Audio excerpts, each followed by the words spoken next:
ಮೊದಲು ಪ್ರಿವ್ಯೂ ವಿಡಿಯೋನ ನೋಡ್ಕೊಬರೋಣ ಬನ್ನಿ.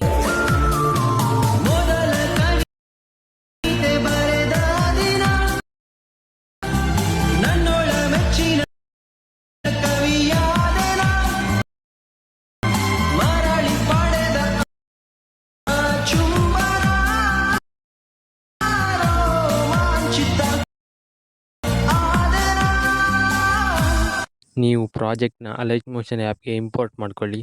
ನಿಮಗೆ ಇಲ್ಲಿ ಈ ಥರ ಕಾಣ್ತದೆ. ಈಗ ನೀವು ಸ್ಟಾರ್ಟಿಂಗಿಗೆ ತಗೊಬಂದು ಈಗ ನೀವು ಇಲ್ಲಿ ಈ ಲೇಯರ್ ಸೆಲೆಕ್ಟ್ ಮಾಡಿ ಕಲರ್ ಆ್ಯಂಡ್ ಫಿಲ್ ಮೇಲೆ ಕ್ಲಿಕ್ ಮಾಡಿ ಈ ಆಪ್ಷನ್ ಮೇಲೆ ಕ್ಲಿಕ್ ಮಾಡಿ ನಿಮಗೆ ಬೇಕಾದ ಇಮೇಜನ್ನು ನೀವು ಇಲ್ಲಿ ಸೆಲೆಕ್ಟ್ ಮಾಡಿ ಆ್ಯಡ್ ಮಾಡಿ.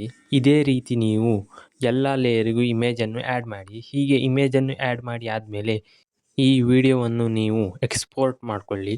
ಈ ವಿಡಿಯೋ ನಿಮಗೆ ಇಷ್ಟವಾದರೆ ಈ ವಿಡಿಯೋಗೊಂದು ಲೈಕ್ ಮಾಡಿ, ಹಾಗೆ ಹೇಗಾಯ್ತು ಅಂತ ಕಮೆಂಟ್ನಲ್ಲಿ ತಿಳಿಸಿ.